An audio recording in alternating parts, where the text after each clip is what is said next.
लेकिन इस वक्त एक सवाल, क्योंकि आपसे मुझे लगता है पूछना बहुत लाजमी है कि कश्मीर में आप आतंकवाद को अब कैसे देखते हैं, क्योंकि वहाँ पर जो पहलगाम की घटना घटी जिसमें 26 लोग मारे गए और 4 ऐसे आतंकवादी थे जिसमें पाकिस्तानी आतंकवादी भी थे। ऐसा कहा जा रहा है कि वो एसएसजी कमांडो रह चुके हैं पाकिस्तान में, लेकिन उनको हम पकड़ नहीं पाए हैं। तो क्या लगता है आपको कि वो वापस पाकिस्तान चले गए होंगे या जो लोकल लोग हैं उन्होंने उनको छुपा कर रखा हो, क्योंकि 2 हफ्तों से ज़्यादा हो गया है और उन्हें ढूंढने में हम सफल नहीं रहे हैं? ये जो 4 आतंकवादी हैं जिन्होंने पहलगाम को अंजाम दिया, जी। ये आज नहीं तो कल हमारी पकड़ में आ जाएंगे, उसकी ज्यादा चिंता नहीं है। जो मेरे लिए ज्यादा इंपॉर्टेंट है कि जो कश्मीर आतंकवाद के दौर से उबर कर शांति की तरफ बढ़ रहा था, इंफ्रास्ट्रक्चर की डेवलपमेंट हो रही थी, एजुकेशन वापस आ रही थी, उसके जी। अलावा जॉब्स वापस आ रहे थे, लोगों के पास कमाई के साधन थे, टूरिस्ट आ रहे थे। अभी आपने देखा कश्मीर के इतिहास में पहली बार तमाम कश्मीरी सड़कों पर उतर के आए हैं आतंकवाद के खिलाफ, भारत की फेवर में। और ये एक बहुत बड़ा चेंज था।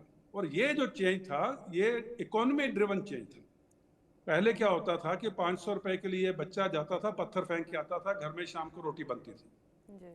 अभी वही बच्चा पत्थर नहीं फेंकता, बाहर जाता है, जहाँ टाटा सोमो चलाता है, जहाँ कोई टैक्सी चलाता है, जहाँ पोनी वाला बन के, जहाँ गाइड बन के, जहाँ शॉल बेचता है, जहाँ पेपर मैशे के सामान बेचता है, जहाँ ड्राई फ्रूट बेचता है, और शाम को 2000 रुपये लेके घर में आता है और अपने परिवार अपने बच्चों के साथ आराम से जिंदगी बिता रहा है।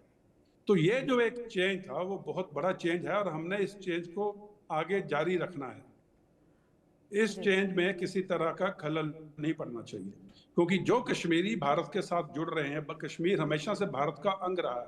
जी। और अभी कश्मीरी खुलकर भारत की हक में बात कर रहे हैं, पाकिस्तान के खिलाफ बोल रहे हैं। ये एक बहुत बड़ा चेंज, बहुत बड़ी कुर्बानियों के बाद आया था।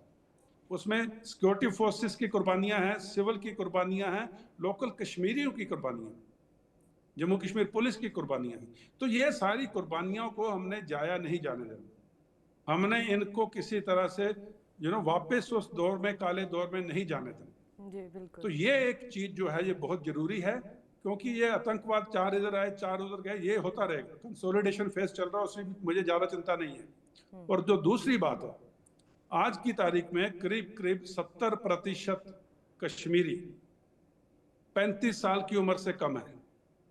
और ये 35 साल की उम्र से कम है, ये तमाम लोग मोबाइल का, स्मार्टफोन्स का इस्तेमाल करते हैं, सोशल मीडिया का इस्तेमाल करते हैं।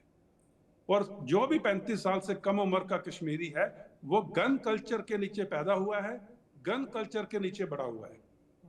तो उसके ऊपर एक घाव है, उसके साइक के ऊपर एक स्कार है। हमने उसको अच्छे से समझना है। और दूसरी बात, क्योंकि सोशल मीडिया यूजर है ये हमारे 70% पॉपुलेशन, उसके ऊपर वाले भी हो सकते हैं पर मेन 70%, इनके साथ social engagement, positive social engagement बहुत जरूरी है। जी। by all Indians, by the Indian state, by the Indian government, by the J&K government and the J&K people. So these two things are very important. ताकि कश्मीर में जो आज तक हमने हासिल कर लिया है उसको वापस हाथ से फिसलने नहीं दें। ये स्ट्रेटेजिक लेवल की बातें हैं। देश अगर एक रहना है तो ये बहुत जरूरी बात है। जी बिल्कुल।